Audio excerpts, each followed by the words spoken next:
Assalamualaikum dear student, welcome to my YouTube channel MK Bright Chemistry. Today we are going to discuss about स्टीशियोमेट्री. स्टीशियोमेट्री के एक branch है chemistry के अंदर जिसके अंदर हम लोग स्टडी करते हैं relationship between the quantities of reactants and product, यानी कि रिएक्टेंट्स का क्वांटिटीज मिकदार का ताल्लुक प्रोडक्ट की मिकदार के साथ क्या है, ये चीज स्टडी की जाती है स्टीशियोमेट्री के अंदर. मैं मिसाल के साथ आपको बताता हूँ कि क्या ये जो स्टीशियोमेट्री है ये एक बैलेंस इक्वेशन के ऊपर अप्लाई होगी. ठीक है, जो ये प्रोसेस है, एक सबसे पहले हमारे पास इक्वेशन जो होनी चाहिए जिसके ऊपर हम लोग ने स्टीशियोमेट्री कैलकुलेशंस अप्लाई करनी है वो बैलेंस होनी चाहिए. अब देखिए ये इक्वेशन है, ये बैलेंस नहीं है मेरे पास. इसका अगर 1 मोल में यूज करूं तो इसका मुझे हाफ मोल यूज करना पड़ेगा ऑक्सीजन गैस का, तो मेरे पास 1 मोल पानी तैयार होगा. ठीक है, अब देखो ये जो 1 मोल अगर हाइड्रोजन ले हम, 1 मोल हमारे पास पानी बनेगा. हाफ मोल अगर हमारे पास ऑक्सीजन होनी चाहिए तो ये 1 मोल बनेगा. ये ताल्लुक बता रहा है जो रिएक्टेंट्स और प्रोडक्ट के दरमियान है, मिकदार का ताल्लुक है. यानी कि अगर 2 मोल हाइड्रोजन हम लोग इस्तेमाल करें, 2 मोल हाइड्रोजन गैस, तो मेरे पास 2 मोल पानी बनेगा. ठीक है, और इधर मुझे ऑक्सीजन जो है 1 मोल यूज करना पड़ेगी. ठीक है, ये देखो एक रिएक्शन है जिसके अंदर हमें ताल्लुक नजर आ रहा है जो मिकदार का है, रिएक्टेंट की मिकदार का है प्रोडक्ट की मिकदार के साथ. यही चीजें हमें स्टीशियोमेट्री के अंदर स्टडी करनी है. होगा क्या, एक चीज हमें दे दी जाएगी. ठीक है, मसलन हमें कह दिया जाता है कि आप लोगों को इतने रिएक्टेंट दिए जाते हैं, इतने यानी कि मोल दिए जाते हैं रिएक्टेंट के, तो बताएं प्रोडक्ट कितना, उसके बाद हमें प्रोडक्ट कितना मिलेगा. ये सारी की सारी कैलकुलेशन स्टीशियोमेट्री के अंदर होंगी. ठीक है, ये मैं आपको लेक्चर के एंड के ऊपर एक मिसाल के साथ बताऊंगा कि ये हमें स्टीशियोमेट्री का पर्पस क्या था, इसको पढ़ने का पर्पस क्या था. ठीक है, अब एक और मिसाल ले लो मेरे पास. ठीक है,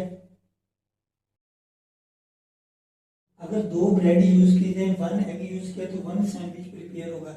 ये तो एक बैलेंस इक्वेशन है. ठीक है, अब हम बैलेंस इक्वेशन का हमें पता चल गया तो हमें पता चल जाएगा हम जितने मर्जी ब्रेड यूज कर लें और एग यूज कर लें रिएक्टेंट की मिकदार, तो उससे उस हिसाब से हम पता चला लेंगे कि हमारे पास प्रोडक्ट कितना बनेगा. मसलन मैं इधर 8 ब्रेड यूज करता हूँ और मेरे पास 4 एग यूज होंगे, तो हमें पता चल जाएगा खुद ब खुद बैलेंस इक्वेशन के जरिए कि हमारे पास जो सैंडविच तैयार होंगे वो 4 होंगे. इसी तरह ये केमिकल रिएक्शन के अंदर यही चीज होगी. ठीक है, कि हम रिएक्टेंट की मिकदार से प्रोडक्ट की मिकदार पता चला लेंगे. यही ताल्लुक जो रिएक्टेंट की मिकदार का प्रोडक्ट की मिकदार के साथ है, ये वाला स्टीशियोमेट्री कहलाता है. ठीक है, स्टीशियोमेट्री हमें ये चीज बताता है. ठीक है, अब स्टीशियोमेट्री स्टडी के कैलकुलेशन जो है वो हम लोग करते हैं. स्टीशियोमेट्री कैलकुलेशन करने से पहले हमें 2 चीजें ज्यूम करना पड़ती हैं. जो फर्स्ट वन है वो ये है कि हमारे पास जो इक्वेशन होनी चाहिए, ठीक है, जो हमारे पास रिएक्शन है वो बैलेंस होना चाहिए. ठीक है, बैलेंस रिएक्शन होगा तो उसके ऊपर स्टीशियोमेट्री कैलकुलेशन अप्लाई होंगी. अनबैलेंस्ड इक्वेशन के ऊपर ये वाला अमल नहीं होता. ठीक है, दूसरी चीज जो हमें क्या ज्यूम करनी पड़ती है वो ये है कि हमारे पास जो रिएक्शन हो रहा है इसके नतीजे में कुछ साइड प्रोडक्ट ना तैयार हो जाए. मसलन हमने ये दोनों चीजों को रिएक्ट किया है और हम लोग चाहते थे कि हमारे पास वाटर ही तैयार हो और ये ना कि साथ में कोई हाइड्रोजन गैस भी बन जाए. ठीक है, ये जो प्रोडक्ट है जो हम नहीं चाहते बनना ना बने, ठीक है, ये साइड प्रोडक्ट है. ठीक है, जब हम स्टीशियोमेट्री कैलकुलेशंस किसी रिएक्शन के ऊपर अप्लाई करना चाहते हैं तो ऐसे रिएक्शन में साइड प्रोडक्ट नहीं बनने चाहिए. ठीक है, अब ये जो बन रहा है मेरे पास हाइड्रोजन है, अगर ये बनेगा तो इसके ऊपर स्टीशियोमेट्री कैलकुलेशंस अप्लाई नहीं होंगे. यानी कि हम लोग इसका ताल्लुक प्रोडक्ट के साथ मिकदार का जो ताल्लुक है वो लोग उस वक्त जब साइड प्रोडक्ट बनेगा कोई तो हम लोग वो स्टडी नहीं कर पाएंगे. इसीलिए 2 चीजें जो मैंने आपको बताई हैं, एक ये कि इक्वेशन बैलेंस होनी चाहिए, दूसरी ये कि कोई साइड प्रोडक्ट नहीं बनना चाहिए. उसके बाद हम किसी भी इक्वेशन के ऊपर स्टीशियोमेट्री कैलकुलेशंस अप्लाई करके किसी भी रिएक्टेंट का मिकदार है उससे पता चला लेंगे कि हमारे पास जो प्रोडक्ट है वो कितना हासिल होगा. ठीक है, अब इसके बाद हम लोग 2 लॉज को फॉलो करते हैं. स्टीशियोमेट्री कैलकुलेशंस करने से पहले हम लोगों को 2 लॉज को फॉलो करना पड़ता है. फर्स्ट वन है law of conservation of mass and second one is law of definite proportion. Law of conservation of mass can neither be created nor destroyed but it can be converted from one form to another form. यानी कि मास को ना तो बनाया जा सकता है ना इसको तबाह किया जा सकता है, बल्कि इसको एक शक्ल से दूसरी शक्ल में तब्दील किया जा सकता है. मसलन इसकी क्या बात क्या कह रहे हैं कि मेरे पास ये रिएक्टेंट है. ठीक है, ये C कार्बन ऑक्सीजन और ये रिएक्टेंट मिलकर प्रोडक्ट बना रहे हैं. ठीक है, कार्बन मेरे पास 12 यूज हो रही है, ऑक्सीजन मेरे पास 32 यूज हो रही है। उन्होंने क्या कहा है कि जितने यानी कि मास रिएक्टेंट का होगा ये कन्वर्ट हो जाएगा प्रोडक्ट में। ऐसा कभी नहीं होगा कि जब ये रिएक्टेंट आपस में मिले और प्रोडक्ट में जो मास बने वो इन दोनों से कम हो, यानी कि ये जब दोनों मिलेंगे आपस में तो इधर 44 ग्राम ये कार्बन डाइऑक्साइड बनेगी। ऐसा नहीं होगा कि इधर 2 कम हो जाए यानी कि इधर 42 बन जाए, 2 जो मास है 2 ग्राम वो जाया हो जाए। मास जाया कभी नहीं होता, बल्कि एक शक्ल में दूसरी शक्ल में तब्दील हो जाता है। इधर शक्ल था कार्बन की शक्ल में, ऑक्सीजन गैस की शक्ल में, इधर ये दोनों ये कार्बन डाइऑक्साइड यानी कि गैस की शक्ल में तब्दील हो गया। इसको तब्दील किया जा सकता है एक शक्ल से दूसरी में, लेकिन तबाह नहीं किया जा सकता है। और ना ही ऐसा होगा कि ये दोनों का जितना मास है और दोनों जब रिएक्ट करें और इधर 46 बन जाए, ऐसा भी नहीं होगा। जितना मास रिएक्टेंट के उतना ही प्रोडक्ट बनेगा। ये बात law of conservation of mass में बताता है। उसके बाद है जी law of definite proportion. Law of definite proportion ये कहता है कि प्योर केमिकल सब्सटेंस के अंदर जो कंबाइनिंग एलिमेंट होते हैं उनकी जो उनकी रेशियो होती है वो हमेशा फिक्स रहती है। ऐसा कभी नहीं होगा कि मसलन आप लोग पानी ले लो, ठीक है, एक पानी ले लो रेन वाटर, ठीक है, रेन से जो पानी आ रहा है मेरे पास, उसका जो अंदर फार्मूला होगा रेन वाटर का वो भी ये होगा। एक मैं ले लेता हूँ टैप वाटर, ठीक है, ये है मेरे पास, ये भी इसका फार्मूला भी यही होगा। ऐसा कभी नहीं होगा कि जो मैं सी से भी लेकर आता हूँ एक वाटर, ठीक है, ये सी वाटर है मेरे पास, यानी कि इधर वाटर का जो फार्मूला है ये पानी बनाने के लिए जो जो एलिमेंट्स मिलते हैं हाइड्रोजन और ऑक्सीजन, ये किस रेशो के साथ मिलते हैं 2:1। जितनी रेशो इधर है पानी की वो जिधर से मर्जी आप पानी उठा लें, चाहे वो सी वाटर है रेन वाटर है, उसमें जो कंबाइनिंग एलिमेंट की रेशियो है वो फिक्स रहती है। 2 हाइड्रोजन की रेशियो 2 ऑक्सीजन की 1। ऐसा कभी नहीं होगा कि इधर 2 रेशियो और हाइड्रोजन हो जाए और 2 रेशियो ऑक्सीजन हो जाए, ऐसा कभी नहीं होगा। पानी की कंपोजिशन ऐसी कभी नहीं बनेगी, पानी की कंपोजिशन हो ही रहेगी, क्योंकि एक प्योर केमिकल सब्सटेंस है, उसकी कंपोजिशन तब्दील नहीं होती और उसके अंदर जो कंबाइनिंग एलिमेंट है वो भी एक फिक्स रेशियो के साथ कंबाइन करते हैं।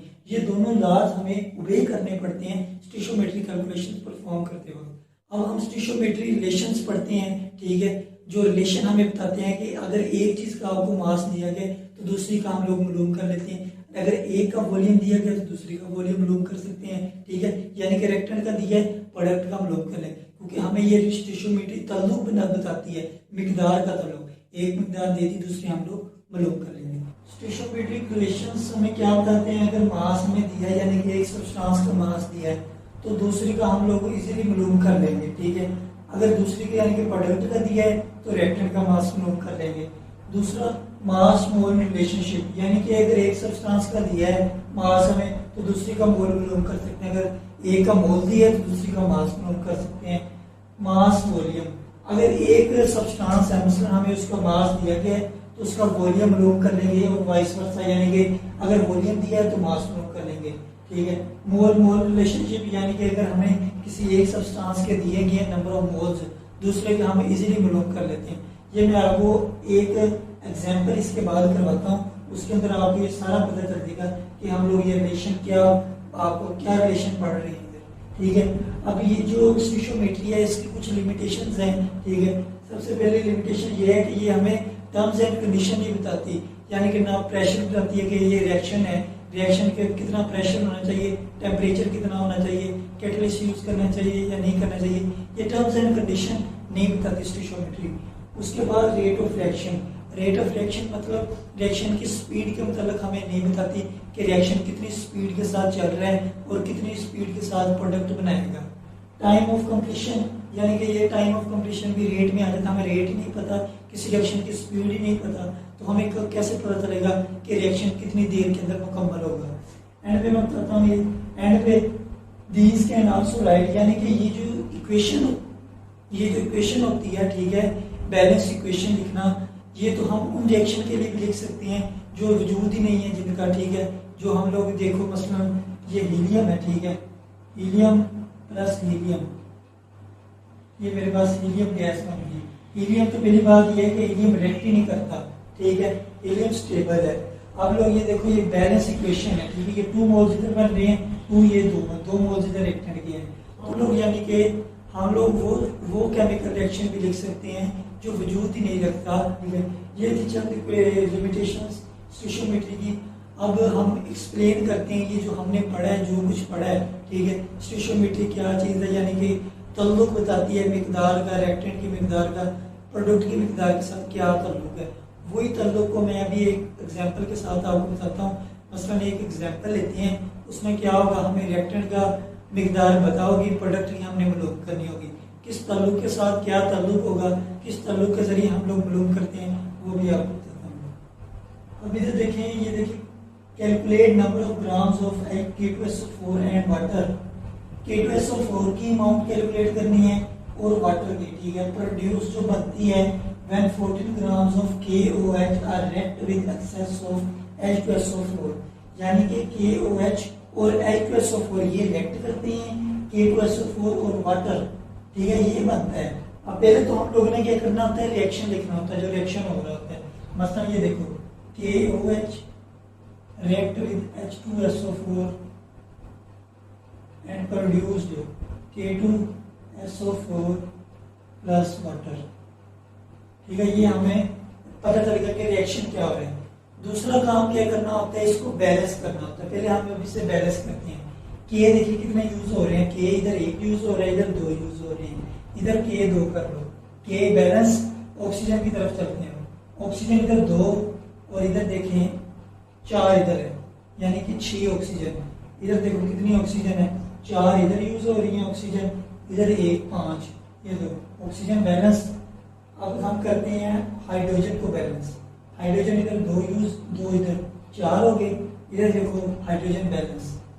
अब उसके बाद देखो हमने करना है एस, सल्फर को बैलेंस करना है, 1 सल्फर इधर है, 1 सल्फर इधर, यानी कि ये जो हमारे पास केमिकल इक्वेशन है ये बैलेंस हो गई है, ठीक है। अब देखो उन्होंने क्या कह रहे हैं कि आप लोगों ने number of grams of K2SO4 ये मालूम करने हैं, ये दिए गए। मैंने आपको बताया था कि एक चीज दी जाएगी, दूसरी चीज मालूम करनी है। अब वो कैसे मालूम करनी है, ये स्टोइचियोमेट्री ने हमें बताया। अब वो हम करते हैं, परफॉर्म करते हैं, किस तरह मालूम की जाएगी, ठीक है। Access of H2SO4, H2SO4 excess amount में लिया गया, यानी कि इसके इतना ताल्लुक नहीं है, इसके अंदर इसकी अमाउंट नहीं बताई गई हमें, ये एक्सेस अमाउंट में यूज किया गया। उन्होंने कहा है कि आपने ये बताना है कि कितना ये ग्राम बनेगा, ठीक है। ये कैलकुलेट करने, नंबर ऑफ ग्राम इसके भी कैलकुलेट करने और वाटर के भी मालूम करने, और एंड में ये भी कहा है कि नंबर ऑफ मॉलिक्यूल्स भी आपने कैलकुलेट करने हैं। अब देखो हमने पहले सबसे पहले लिखना है इसके जो नंबर ऑफ मोल्स हैं, ठीक है। KOH के हमें ग्राम्स में दिया है, हमें पहले इसके नंबर ऑफ मोल्स निकालने हैं। नंबर ऑफ मोल्स कैसे निकालने हैं हमें पता है, moles is equal to mass in gram over molar मास।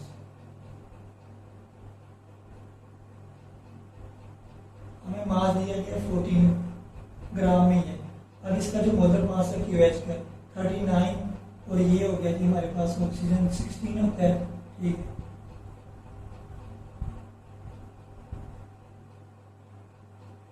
ये हमारे पास आ गया 56 इसका जो मास।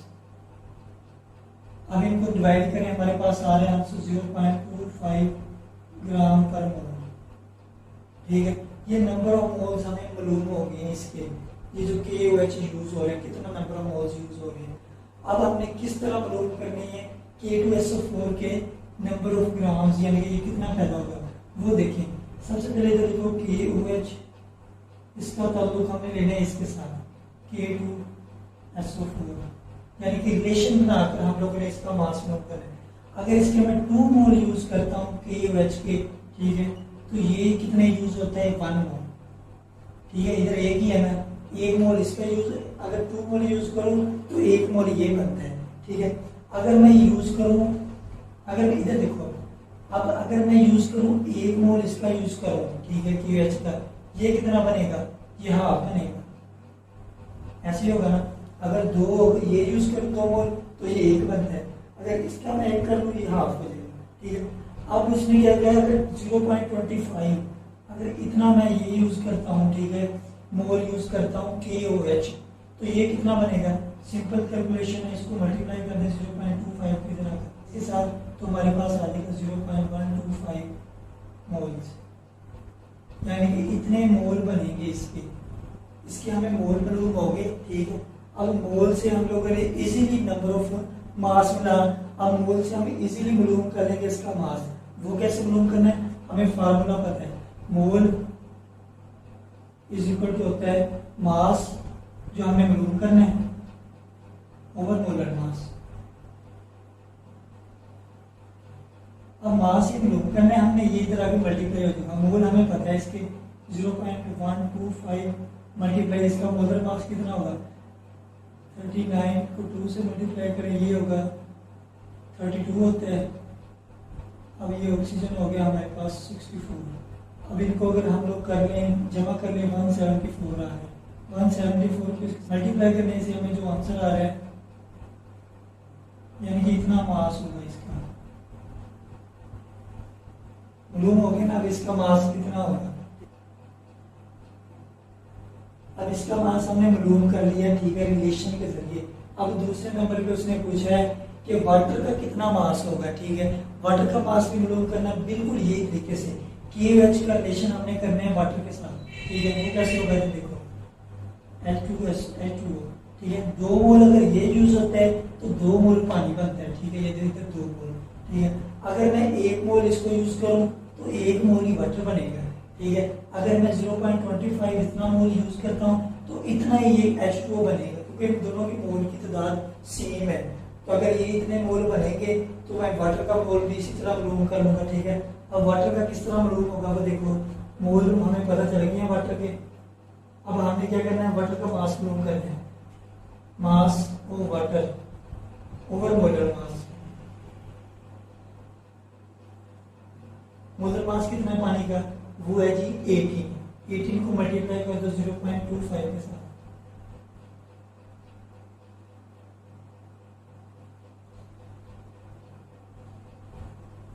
अब इन दोनों को मल्टीप्लाई करूं तो मेरे पास आंसर आ रहा है 4.5 ग्राम, ये मास ऑफ H2O।